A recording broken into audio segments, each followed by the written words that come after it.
And it is my pleasure to introduce Dr. Emmanuel Navon, my colleague. He, as you will hear soon, is of French origin, and he was educated at Sciences Po, at Sorbonne, made Aliyah. He teaches now at several universities, and of course he's a fellow researcher at JISS. His expertise is the European Union, and he's one of the big fighters for Israel in Europe. And he will brief us on our situation in Europe today. Welcome, everybody. Emmanuel, it's your floor. Thank you, Ephraim, and welcome to all. I guess good morning to you. I guess it's still morning in the US, at least for some of you. So thank you for joining us. As Ephraim said, I'm going to talk to you today about the challenges we have in Europe, especially in the context, of course, of the current plan of annexation. Can you hear everybody? Yes, we can hear you. Emmanuel, just stop. I don't know. We have no, we're fine. No problem. Everybody, I think everybody can hear me, except for you maybe, but unless I've been talking to myself, but I know that Mary's been having a problem. Can everybody else put their thumbs up if they can hear? I can hear myself. Well, we can't see everybody. Okay. Okay, so I think everybody's hearing except for Mary, probably. So should I? Well, Ephraim, you're on mute, so obviously we can't hear you. I'll work with Mary to fix the problem. Please continue, Emmanuel. Okay, so let me continue until we fix those technical problems. So as you know, these days, everybody's talking about the annexation, especially as we get closer to July 1st, which is basically the date from which, according to the coalition agreement between the Likud and Blue and White, annexation should be made possible by the Israeli government. And this is, of course, raising a debate both in Israel and abroad. You're obviously aware of it as far as the United States is concerned. But I am focusing in my work on trying to handle this issue vis-a-vis Europe, both as a fellow at JISS, but also within other institutions such as ELNET, which is the, if you like, the European equivalent of APAC. So what I'd like to do is explain what are the issues with European countries as far as annexation is concerned, and how we're trying to handle those issues. So first of all, the position of most European countries and European officials is the following.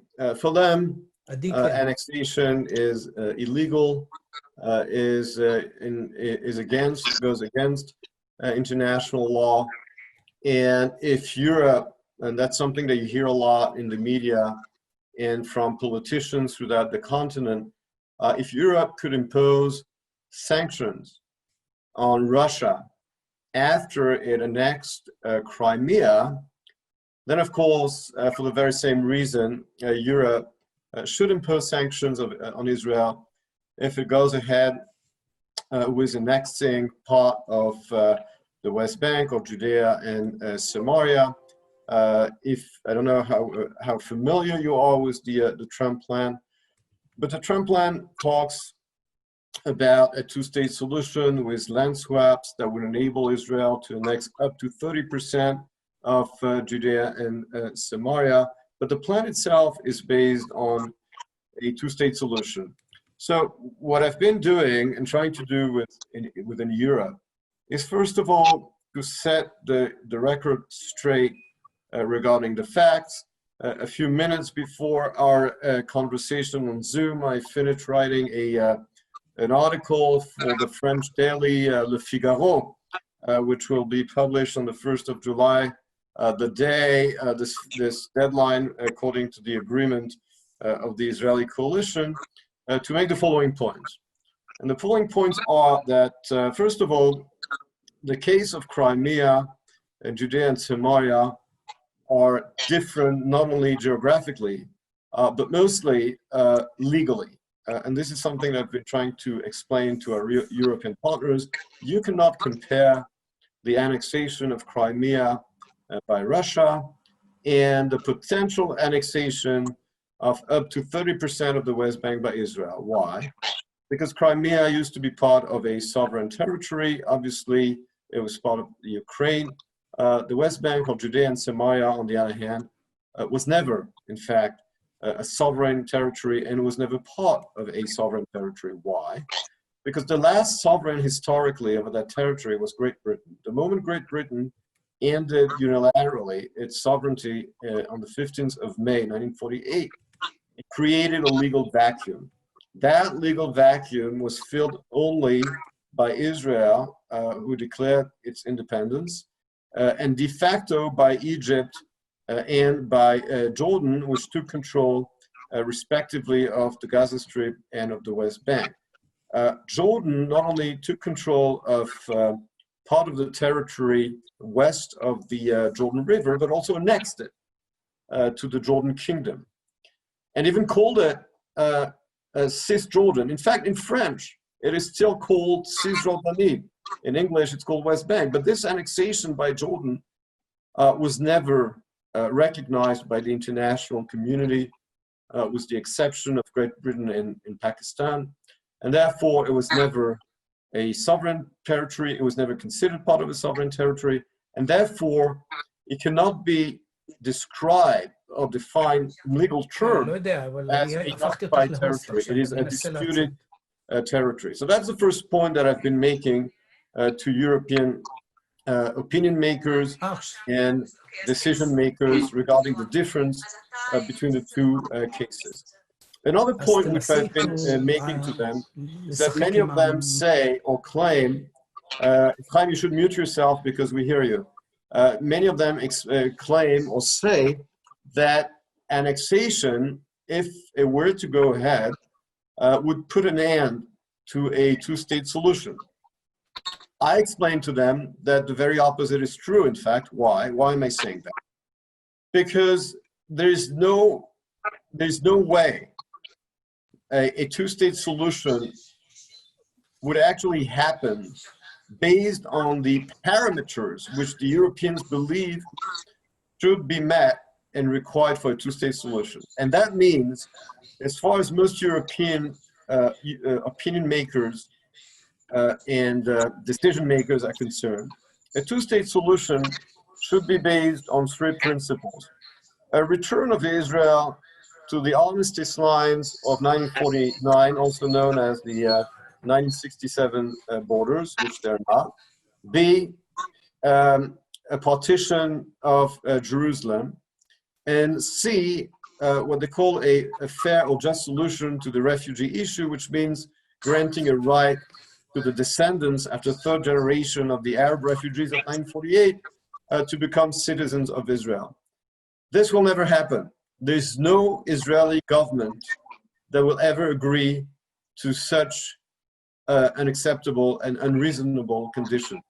The only way Israel would accept a two-state solution, where if the Palestinian state would be demilitarized, if Israel would have control of the Jordan Valley and of the three settlement blocks, and if the Palestinian refugee issue was solved outside of Israel.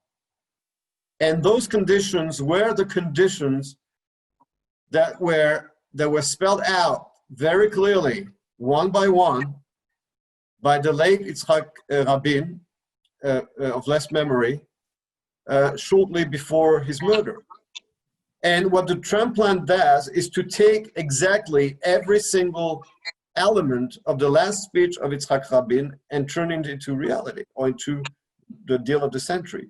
So in fact, the Trump plan is a cut and paste of the last Rabin speech, and more or less.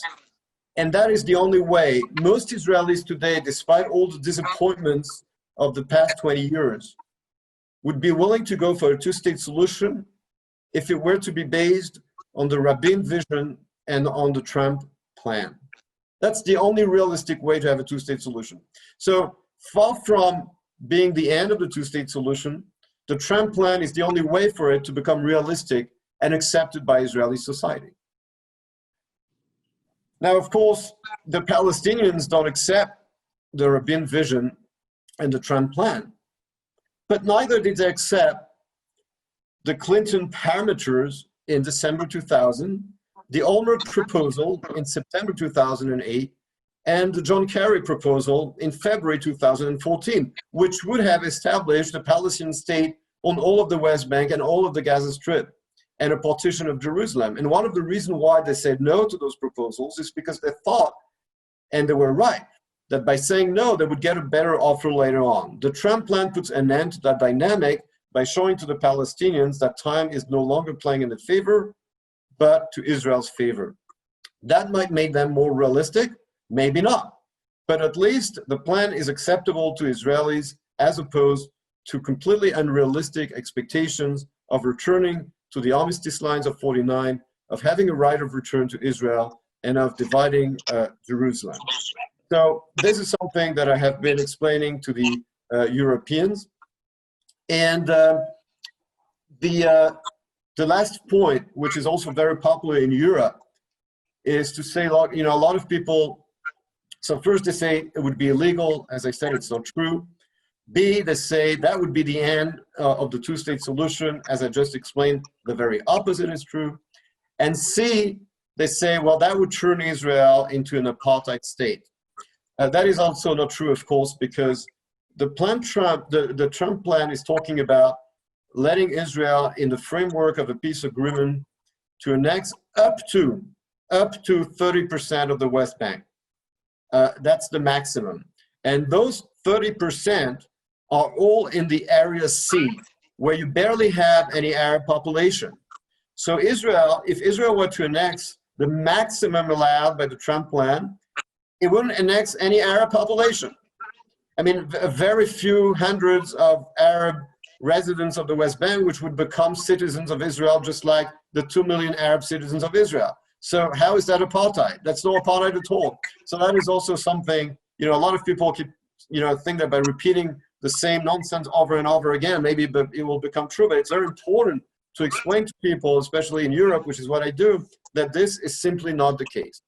So then, what should Israel do besides making its case, which I do all the time in Europe, trying to explain the points I just explained? What is the map of our challenges, our diplomatic challenges in Europe when it comes to the annexation issue? So we have to distinguish here between different actors. I would say between three main actors. A, the major capitals in Europe: Paris, Berlin, London, even though Great Britain is no longer a member of the European Union, but it still has a weight, of course, very important diplomatic weight in Europe. B, the second actor is the European Union, or more specifically, the Council of Ministers of Foreign Affairs Ministers of the European Union. And the third actor is the European Commission, which is the administrative arm of the European Union, a very powerful administrative structure that implements and enforces European decisions and European law. So what to expect with those three actors, and why are they important? First of all, when it comes to the three bigger countries within Europe, including Britain, two of them, of course, France and Britain, have a permanent seat at the Security Council, and therefore it's important to have a direct dialogue with them, which Israel is doing, trying to influence public opinion in England and in France, which we're working on doing at JISS and other institutions, to make sure that they don't try and promote a hostile decision at the Security Council. Of course, we have the American veto as long as at least the current administration is in place to block any hostile decision. But rather than getting immediately to the veto formula, I would like to have as many countries as possible not promoting a hostile resolution, and that would include and should include France and the United Kingdom. The second actor is the Council of Ministers of the European Union, which is, if you like, the executive branch or the common government, so to speak, of the EU's 27 members. Now, the Council of Ministers can make decisions which are binding on all the members of the EU, and potentially it has the power of approving sanctions, economic sanctions against Israel. But luckily, this will not happen. Why? Because Israel has been very efficient in the past few years in developing very strong ties with certain members of the European Union. And in order to pass a resolution of the Council of Ministers, those resolutions need to be passed unanimously. You need the vote of the 27 members of the EU. And Israel has been able to block that in recent years, thanks to a very good and close ties with countries such as Poland, Hungary, the Czech Republic, Slovakia, but also Austria and the Baltic states. Those countries, and now even recently add to that also Greece and Cyprus. Those countries have been very helpful supporting Israel's position, blocking unanimous decision of the Council of Ministers. So this is really taken care of in a way, thanks to a very proactive and efficient diplomacy that Israel has been implementing in the past few years. But then we do have a problem, at least potentially, with the third structure, which is the European Commission. The European Commission is this huge administrative structure in Brussels that, as I said before, implements and enforces the policy of the European Union. The European Commission has a lot of power. It is the body, for example, that decided in the past few years to label Israeli products from the settlements so that they don't benefit from the trade agreement between Israel and the European Union. It is the European Commission which in 2013 demanded, as a condition for Israel joining its flagship research and development program called Horizon 2020, demanded that to exclude from Horizon 2020 any institution, any Israeli institution with any link or presence whatsoever beyond the Green Line, meaning in Judea and Samaria and on the Golan Heights. And it is very likely that the European Commission, if Israel goes ahead with annexation, will in fact retaliate with economic sanction. And that could mean, for example, either excluding or restricting Israel's access to the upcoming research and development program, which is a multi-billion euro program, which is very beneficial and profitable to the Israeli economy, because it enables Israeli universities and companies to take part in European research and development projects. It brings a lot of money to the Israeli economy. It creates a lot of scientific and business partnerships between Israeli companies and universities and the European counterparts. So that would be a huge blow to Israel if indeed the European Commission, as it might, decides to either seriously restrict or even to exclude Israel from the upcoming R&D program. The current Horizon 2020 is supposed to end at the end of the year 2020, and a new one will start in 2021. And that is potentially a threat to the Israeli economy, because don't forget that Europe, or the European Union, is Israel's #1 trade partner in volume. It is a very important partner of Israel in terms of trade, in terms of research and development. So Israel cannot ignore Europe. Israel has to handle its relation with Europe very carefully for the sake of our own economic and diplomatic interest. Another way in which the European Commission might also try to retaliate Israel's decision to annex parts of Judea and Samaria would be to simply pull out from the project that was agreed upon about 2 years ago of building a huge natural gas pipeline between Israel and the European Union in partnership with countries such as Cyprus, Greece, and Italy. That is a huge project in which the European Commission itself put a lot of money just for the feasibility study. And a year ago, less than a year ago, an energy forum, a natural gas energy forum was established between Israel, Cyprus, Greece, Italy, but also Egypt and Jordan. And that might be put on a hold by the European Commission. So potentially there might be trouble ahead. And this is what we've been working on at JISS and other institutions to try and influence public opinion and decision-making within the European Union. As I said, I think the main challenge today is with the European Commission for the reasons I just explained, but also with some of the main capitals in Europe, as I said, Berlin, Paris, and Britain.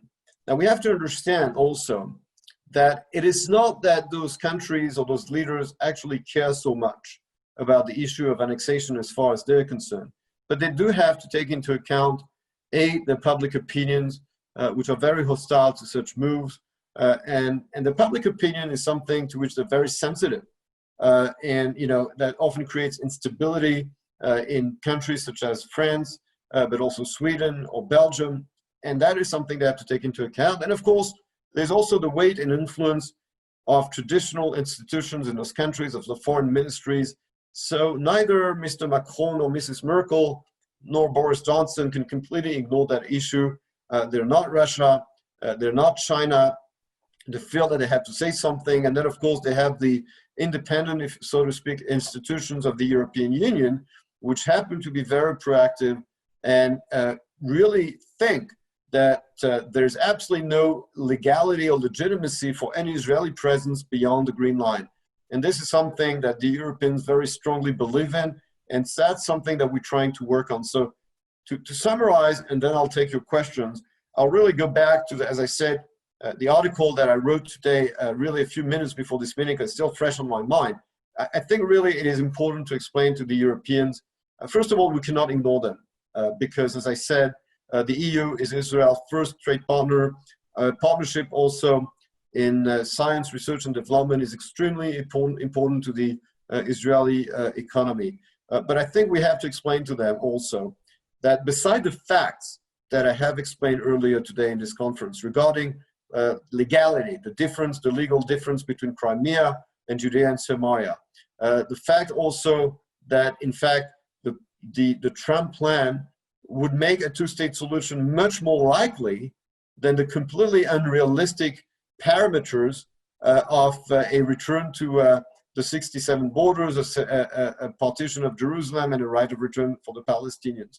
But also, as I said, it is important also, I think, which I've been doing, to explain to the Europeans something, as I said, that I explained to my article in my article today, that it is time to go beyond for the Europeans the slogans and the illusions and the myth of the past, and to separate also between the economic issues and the political issues. That would be my last point. It is something that needs to be done in Europe. It's not always easy. In the past, very often, in our relation with the Europeans, we've been able to really differentiate between our political disagreements, which are many, and our common economic interests, which are many as well. There are many actors within the European Union in the past few years, especially within the European Commission, that have been trying to link between the political issues and the economic issues. We're trying to fight that by saying, look, you have to distinguish between the two. It's fine to have disagreements, political disagreements among partners, even among friends, but that shouldn't affect our common interest and our economic cooperation. And the fact is that the European Union continues to do business without any sanctions with countries with which it has many political disagreements. Admittedly, countries which are a little bit bigger and more influential than Israel, such as China, for example, and I wouldn't compare Israel to China, of course, in terms of size and global clout. Neither would I want to behave like China internationally and domestically. But my point is that, of course, the more powerful you are, the more freedom of movement you have in your foreign policy. And I think that with time anyways, precisely because Israel has become a technological superpower or great power, because it has become an energy exporter, and because Europe needs our expertise in technology, in counterterrorism, and now even our natural gas, in the middle and long term, anyhow, I think that it will be harder and harder for Europe to make this linkage between the political disagreements and the economic interests. But we have to work on it.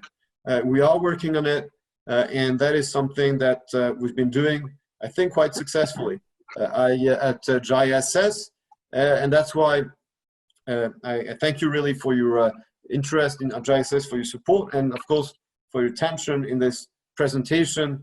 And from that, I will take your questions and remarks and open it to a discussion, hoping that our chair, Ephraim, can hear us and can be heard. Ephraim? Yes, definitely. I'm here. I hope you hear me. And yes, thank you, Emmanuel. If there are any questions about Europe, go ahead. Please raise your hand. And Mary, please.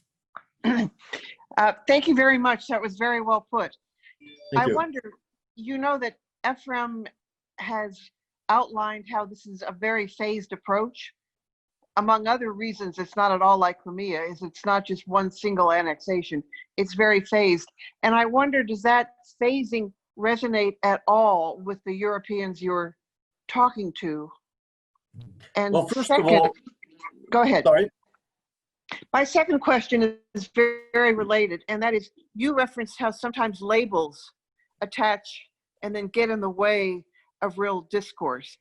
Is it possible, in part, to use that phasing so as to avoid the word annexing and annexation? Thank you. Okay, thank you. So first of all, on your first question, the phased issue, again, nobody knows exactly, first of all, if there is going to be an annexation, and if there is going to be one, what is going to be its scope? Nobody knows. But again, in Europe, when you read the news, it sounds like tomorrow morning, Israel is going to annex the whole thing, which is not true, first of all. As I said, the maximum that would be allowed by the Trump plan is up to 30% of the West Bank. And that's the maximum. So that's not the whole thing, as I explained. And B, assuming the government goes ahead, which personally I don't think it will, it might probably start with, applying Israeli sovereignty to maybe Gush Etzion, Ma'ale Adumim, but probably not the Jordan Valley, at least not in the first phase. Maybe later on. The Jordan Valley, I mentioned before the last speech of Yitzhak Rabin in the Knesset, and what he said is annexing the 3 settlement blocks, keeping Israel's presence in the Jordan Valley, and keeping Jerusalem united under Israeli sovereignty, probably without the Arab neighborhoods of North and East Jerusalem. Again, this is really a cut and paste. The Trump plan is a cut and paste of those principles. So in terms of the strategy of annexation, I think nobody knows. I'm not sure the Prime Minister himself knows. It's very unclear. And yet in Europe, it sounds like, on July 1st, that's it. There's no more West Bank. That's definitely not the case. Regarding your second question, the difference between, first of all, the labeling of products and the difference between annexation and extending Israeli sovereignty. Well, first of all, when we deal with Europe, and this is a point that I've been making for many years with our European partners, is that when a couple of years ago the European Commission decided to label Israeli products from the settlements to make sure that they would not benefit from the trade agreement between the EU and Israel, the point I made at the time was to say, look, it is legitimate for you guys to decide that you don't want to apply the trade agreement beyond the green line. It's your right. You know, if you're entitled to decide to recognize Israel only until up to the green line. But on the other hand, if your policy is going to be that your trade agreement with your partners do not apply to areas which you consider as disputed, then you should be consistent. And you should apply the same principle and the same policy to other disputed territories, not far off in China, in Xinjiang and Tibet, but in your own backyard, in Cyprus. Cyprus is a member of the European Union, and the northern part of the island has been occupied by Turkey since 1974. I've never heard of any policy from the European Commission to label Turkish product from Northern Cyprus.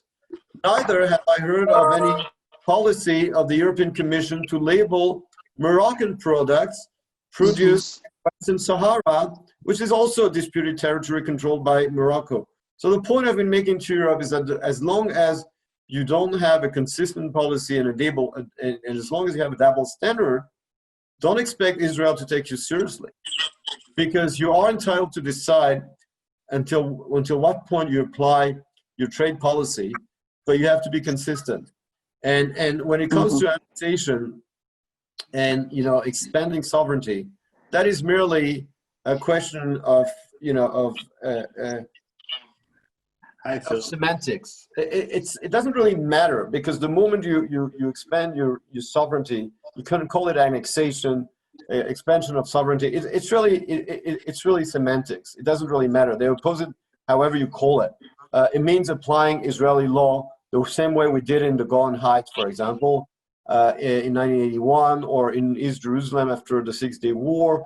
No matter how you call it, the practical implication is the same, both legally and in terms of the opposition that we meet in Europe and elsewhere.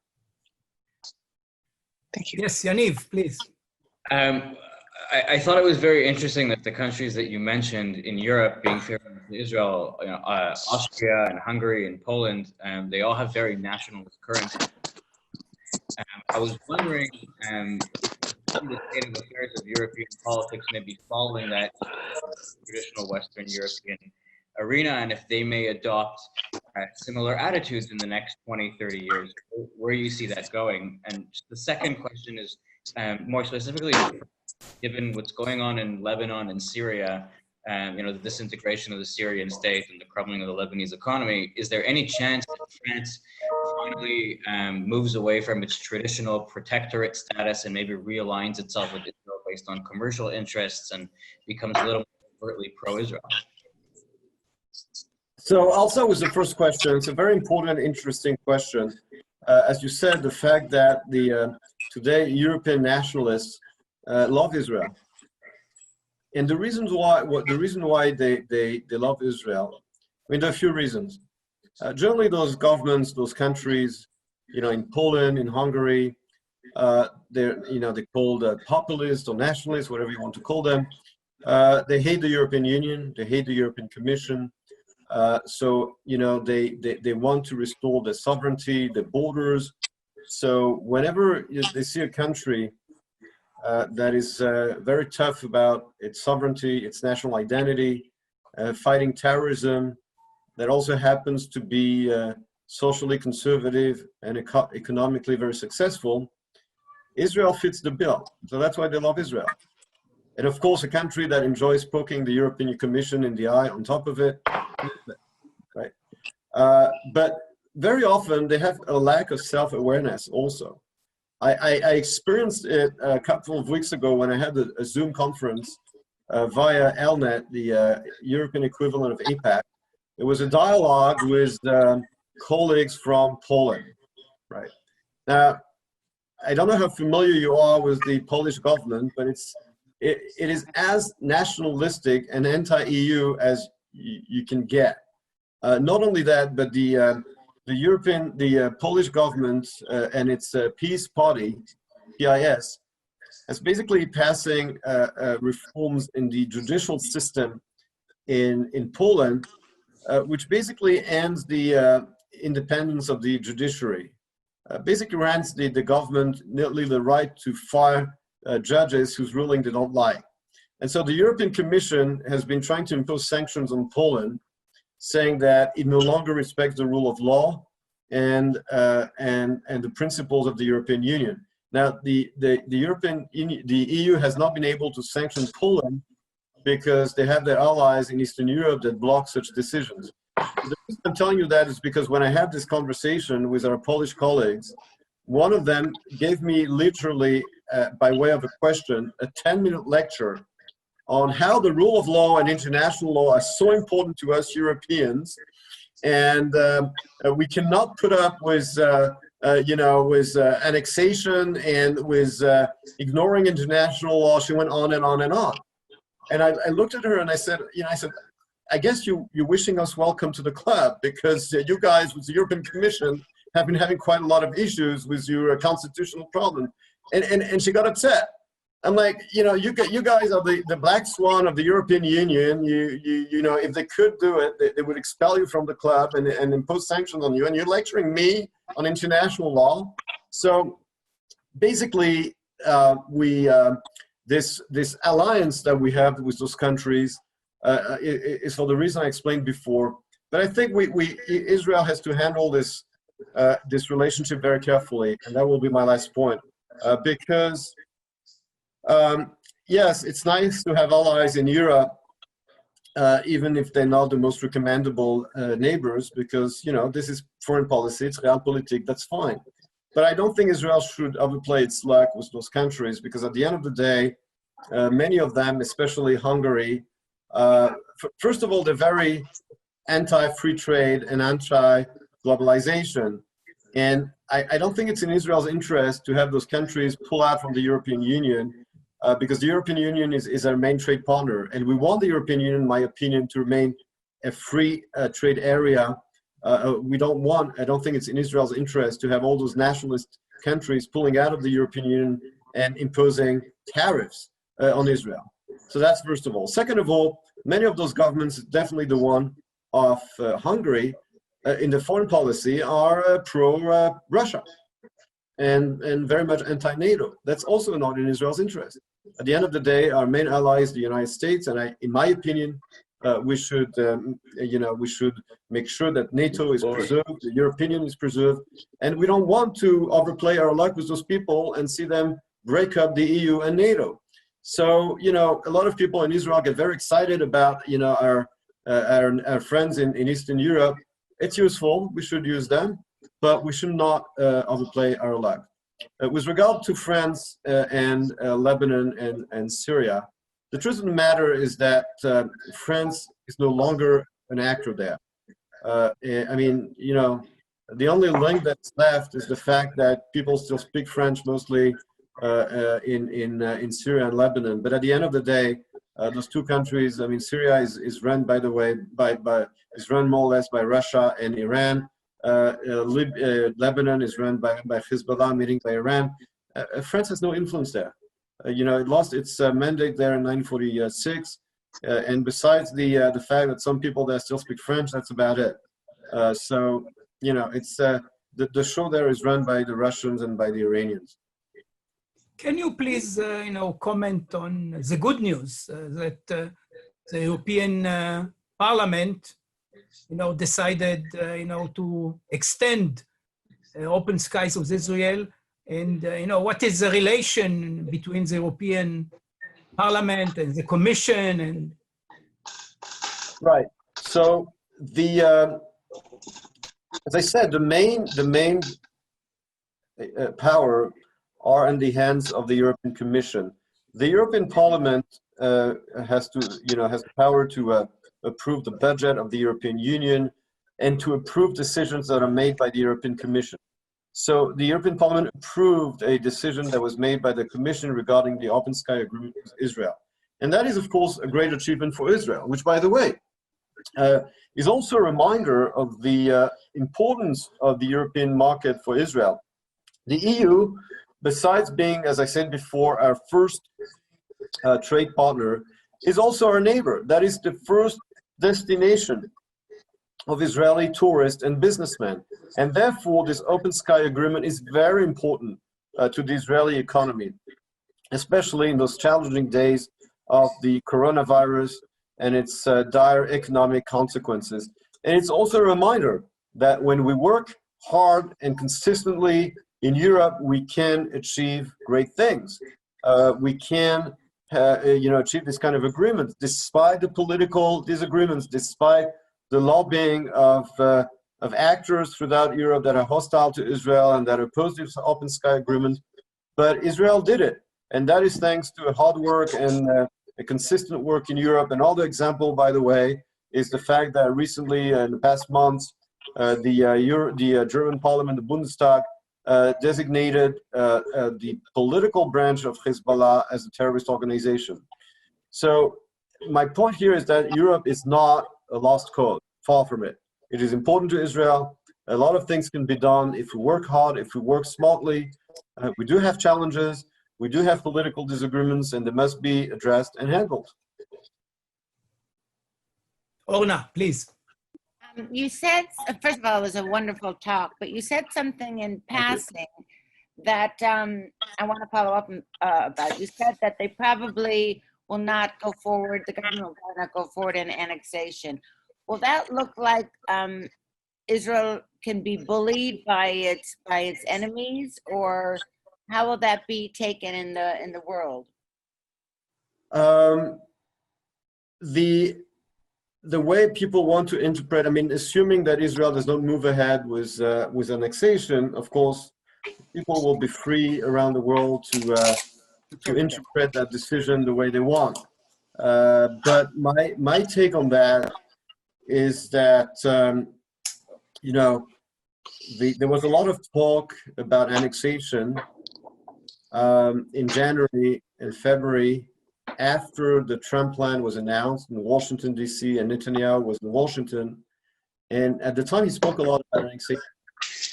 You know why? Because back then, it was before the elections. And now we are after the elections, right?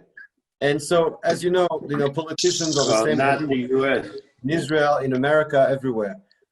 Politicians before the election and after the election are two different types of people. Netanyahu spoke about annexation before the election. He's still talking about it today. But let me tell you something. Netanyahu has been prime minister for 14 years altogether, if you add the 3 years between 1996 and 1999. During those 14 years, most of the leaders of the settlements of the Judean Samaria Council would be on his case asking him to annex. And what would he tell them? He would tell them for all that time, why do I need this headache? I mean, we're building anyways. So why do I need to attract the attention and hostility of our partners? I don't need that headache. I don't think he's changed his mind.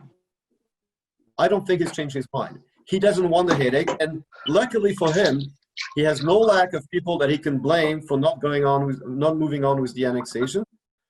From Jared Kushner to the European Union, and by the way, at least half of the leadership of the Judean Samaria Council, which opposes annexation, because they know that the Trump plan includes a Palestinian state in land swap, and that's why they're dead against it.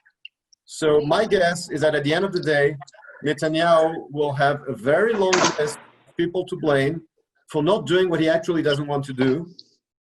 He might as well just go for some symbolic annexation. But don't forget, and that will be my last point, that it's also very tricky, it's also very risky. It all depends about the outcome of the US election in November, right? So if if Trump is reelected, Netanyahu will be on the safe side and will be able to move on. If Biden is elected, there's no way there's going to be an annexation. So some people say, well, that's the perfect time to do it now. Well, yes and no, because that would mean getting all the Democrats against you, after November. It's very risky. So my guess is that Netanyahu is a very cautious person. He's not the kind of guy that makes dramatic and daring decisions, and he hasn't changed, and he won't change. So I wouldn't put any money on betting about the annexation. I'm also very cautious. Will France become closer as a result of the Turkish intervention in Libya, which France opposes? Macron came out with statements and complaining about Turkish behavior. And there was almost armed conflict between, between a Turkish ship and the French ship in Libyan waters. Macron is totally on our side when it comes to Erdogan's foreign policy. That's for sure. The attempt by Turkey, by Erdogan, basically take over what is left of Libya, especially its natural resources, its natural gas, and its oil, is something that the French don't want to hear about. Don't forget that the French and the British went to war. They basically toppled Gaddafi in 2016, it was, if I'm not mistaken, 17. They didn't do anything against Assad, who was killing much more people than Gaddafi. Why? Because Assad doesn't have a drop of oil. And the Libyan oil and natural gas is very important to the Europeans. So they wanted to topple Gaddafi, not to lose their access to Libya. So they didn't topple Gaddafi to deliver what is left of Libya to Turkey. So Macron is very much on our side on that. But on the other hand, when you look at the record of Europeans dealing with Erdogan, Erdogan knows how to blackmail them. Whenever he doesn't get what he wants with the Europeans, he just threatens to reopen the gate of refugees and illegal immigrants from Syria via Turkey to Greece and the rest of the EU. So he basically holds them at a very sensitive point. Whenever he doesn't get enough money from Germany, whenever he doesn't get his way from the Europeans, he just basically barks louder and threatens to open the gates of immigration, illegal immigrants and refugees. And even though Macron is on our side on the issue of Libya and Turkey, they don't always put their money where their mouth is because Erdogan blackmails them. Yes, Mary, you want to ask something? Anybody? We lost Mary. Yeah. No, I'm here, Okay. but I don't have a question. No, Okay. no more. Thank you. I have a question. Go ahead, Philip. Thank you. First of all, thank you for your talk. It was very informative. To your point on possibility of Bibi not going ahead with the annexation, do you think he would take advantage of that situation and try to get something out of it, whether it be from the Sunni states, possibly recognition towards Israel, or to the Europeans, maybe with regard to the ICC? Do you think he can pull something out of it and save face by doing that?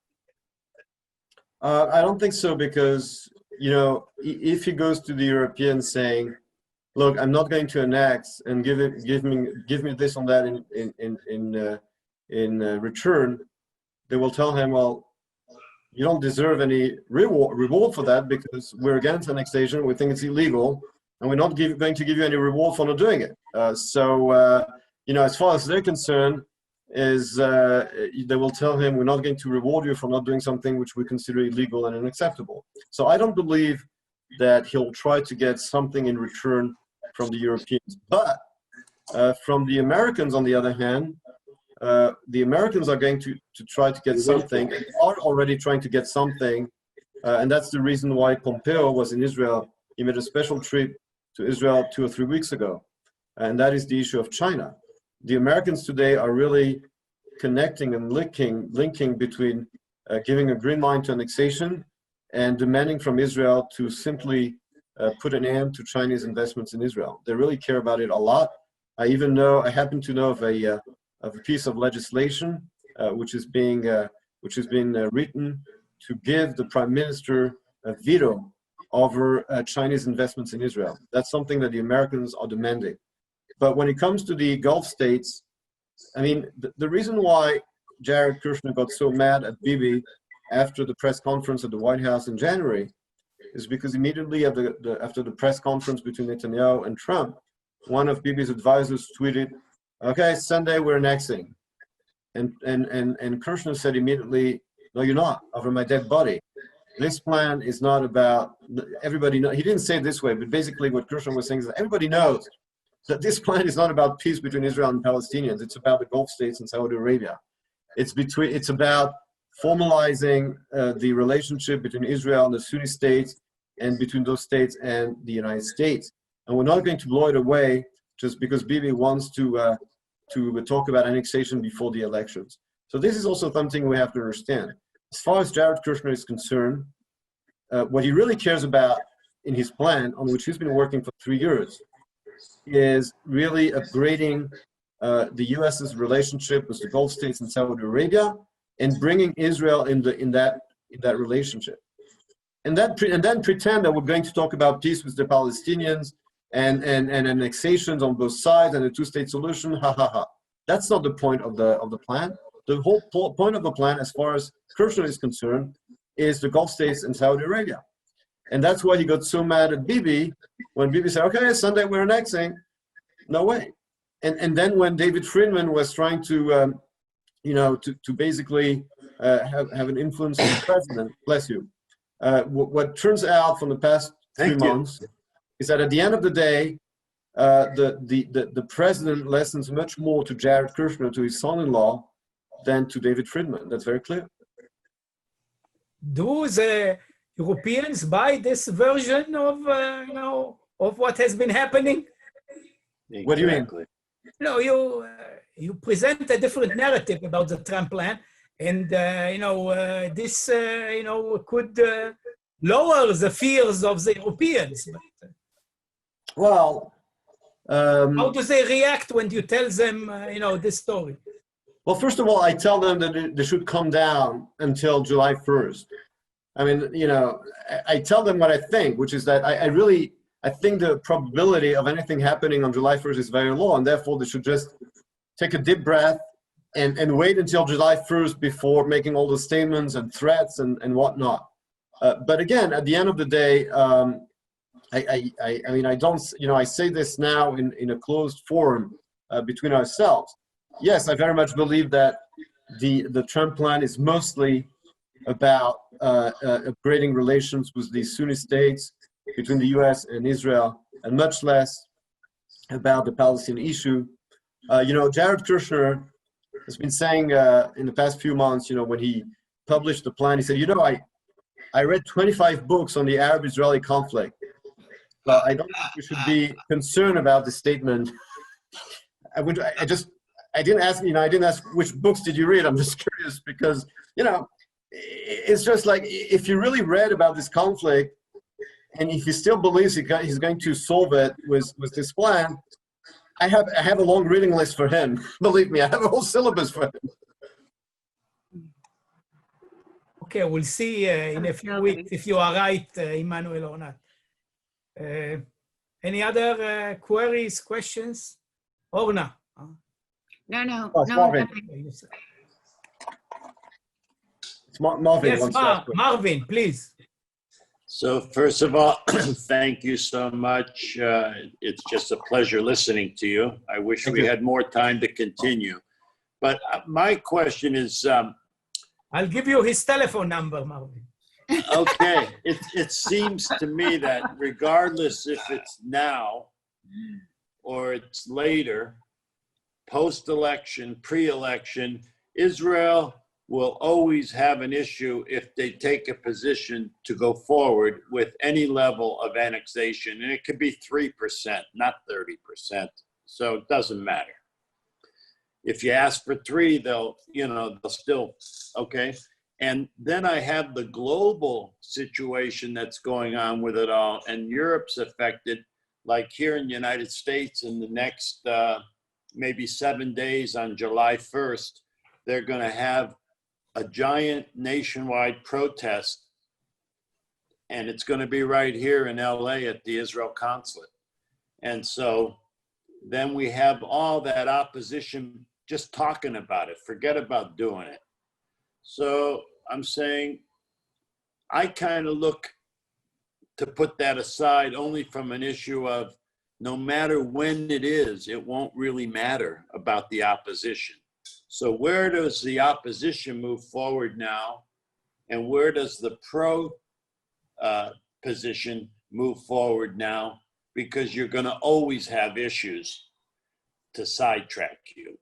And whether it's with Trump in power now or 6 months continue or not, or Bibi now or not in a year, whatever it is, Israel's just that kind of a place that whatever you want to do, there's opposition. So how will that all be treated now? It's going to be terrible to see them all marching in front of the consulate. I mean, and they're going to be there, and the Israelis will come out. Everybody will come out in opposition. So it's just going to make more and more heat.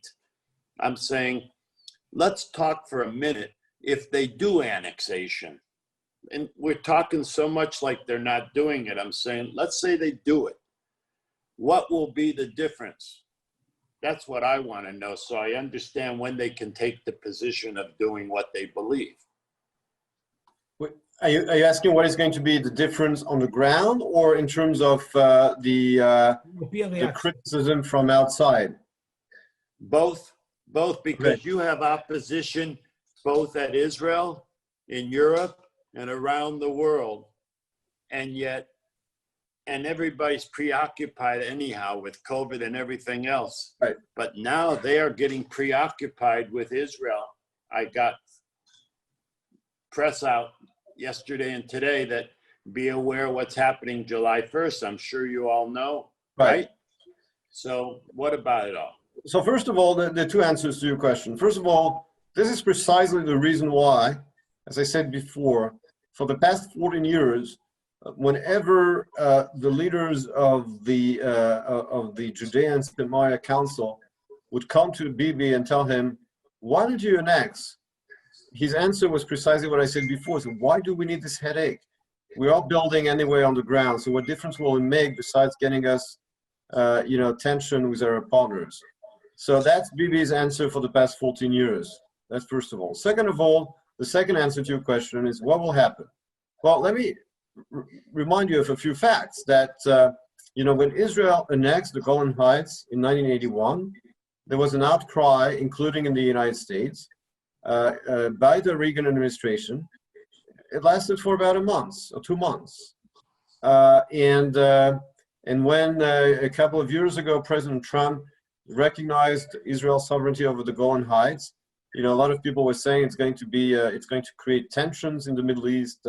It's going to create a mess. Nothing happened. When he transferred the U.S. embassy from Tel Aviv to Jerusalem, people were predicting,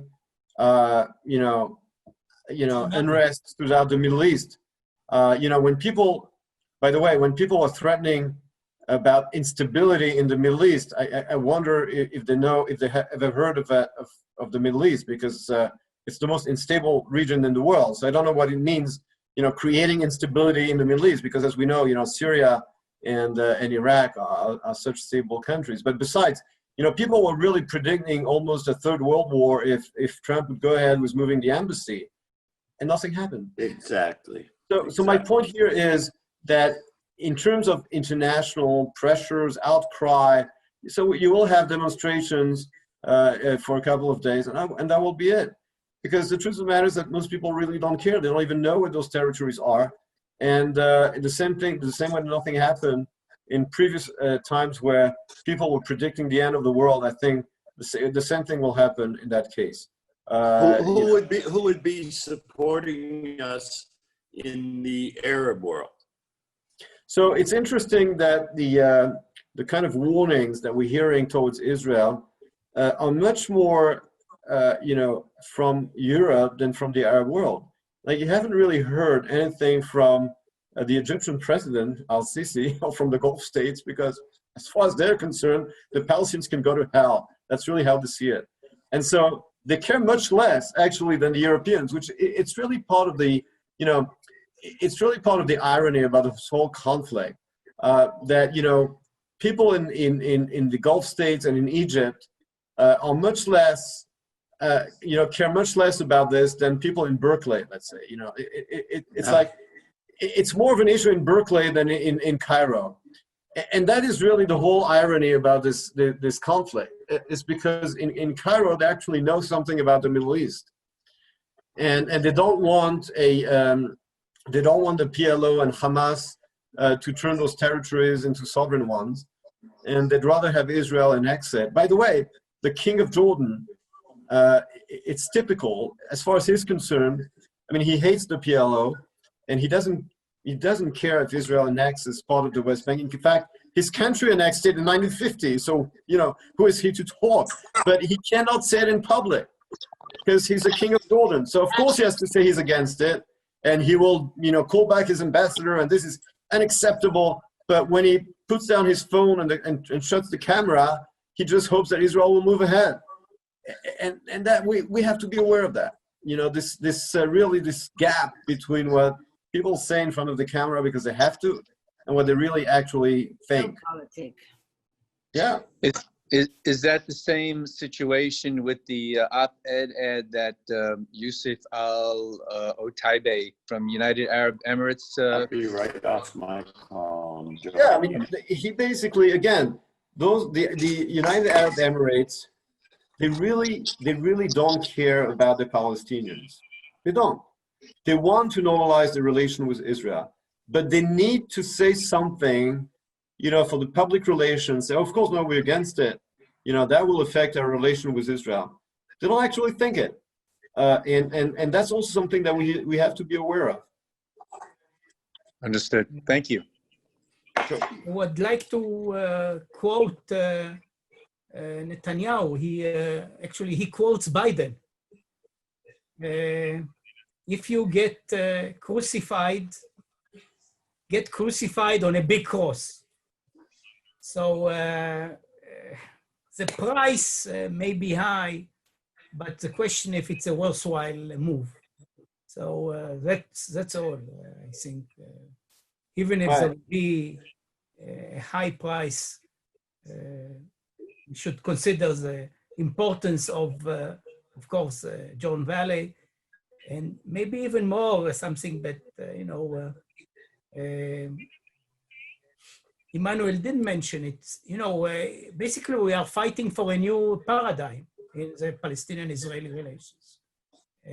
Paradigms that we've seen ones that has failed for so many years. And now Trump offers us a more realistic paradigm. This is. I did mention it when I explained that in fact, which, as I said, it's what I wrote in my op-ed today. The Trump model actually makes a two-state solution more likely because it makes it more acceptable to Israelis, not to the Palestinians, but they also rejected other plans which were more favorable to them. But there's no way there's going to be a two-state solution based on the Clinton parameters. These are all over. Like, there's no way Israel is going to move 500,000 Israelis from their home, go back to the 67 lines and divide Jerusalem. It's not going to happen. So this is exactly what I've been saying to Europeans. If you care so much about a two-state solution, you should support the Trump plan because it's the only way Israelis would consider such a solution. Any additional? I personally I feel you need Trump and the Arab countries, and that together can give you the strength to do what you need to do to overcome issues in Europe. I feel that the territory itself needs a support, and I just don't know if the Arab countries can come out strong and say this is what we're doing together with Israel. Well, in order for this to happen, we need to play very smartly, as I said, and to at least pretend that we're playing balls with the Trump administration and the Palestinians on negotiations. And that is exactly what Jared Kushner was saying. He wasn't actually saying this way, but the subtitle and if you read between the lines, what he was saying is that I need you guys at least to pretend you're playing balls on this, because otherwise it's not going to work. If we want the Arab states, if we want the Sunni states from the Gulf on our side, at least pretend. Don't just go ahead and say we're next week on Sunday and the hell with the rest of the. We have to play smartly, and don't forget that also at this point. I mean, we're now in July, and Trump doesn't really care right now about annexation, about Israel, because he has the COVID-19, he has the violence on the streets, he has his re-election. Like that's not on top of his list right now. So that's also something we have to take. I think when he gets phone calls from Jerusalem saying, hi Donald, can we talk about annexation? I don't think he wants to talk about it right now. He's like, the streets are on fire in Washington. I have the COVID-19 and I have to get reelected. Leave me alone. I think that's the answers we get when we're called Washington. And the economy. And the economy, yeah, absolutely. Absolutely. Yeah. What economy, huh? Yeah. Amazing. By the way, Philip, it's always good to have you on the call. You always have a warm smile. Today in Washington, there is probably a meeting on this issue of annexation, and we'll see the results. If they, I believe, if they give us green light, we'll probably do it. And, I look forward to you inviting Mr. Emmanuel back soon after the first, and let's see where we're at and see how it plays forward. Yes. By the way, we should have a meeting again in November, because in November you have two very, very important events. You have an election in America, and you have the publication of my upcoming book, which is a book about Israeli foreign policy since biblical times until 2020. It's called The Star and the Scepter, A Diplomatic History of Israel, to be published jointly by the Jewish Publication Society and the University Press of Nebraska. So November 2020, elections and my book. Inshallah. Do you work a lot with the foreign ministry, Mr. Navon? I'm actually going to give a lecture there next week to their cadets, to their the people that they recruit and form for future jobs as diplomats.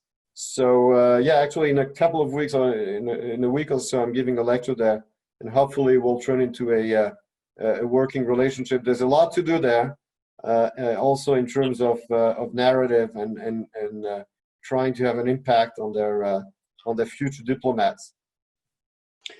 Well, I just want to say, no, it was just such a comfortable meeting today. I'm sure, Philip, you also agree. I mean, listening to him is just so easy and calm, and I appreciate the demeanor. So thank you so much for your time. I know we've gone over, and I know that we all have different things waiting, including me, but I'm going to get to another conference that started already, but I enjoyed this so much. I look forward to it, and please, let's share our contacts. Thank you so much, Ephraim. You're always the best. You know that. Thank you. Thank you. Take care, Philip. Okay. Thank you very much for joining us, and you'll get another announcement soon, maybe about another Zoom briefing. All the best from Jerusalem. Lock him up for July and November before he's booked. Okay. Looking forward to reading the book. Thank you. Bye-bye. Thank you very much. Please. Nice meeting you.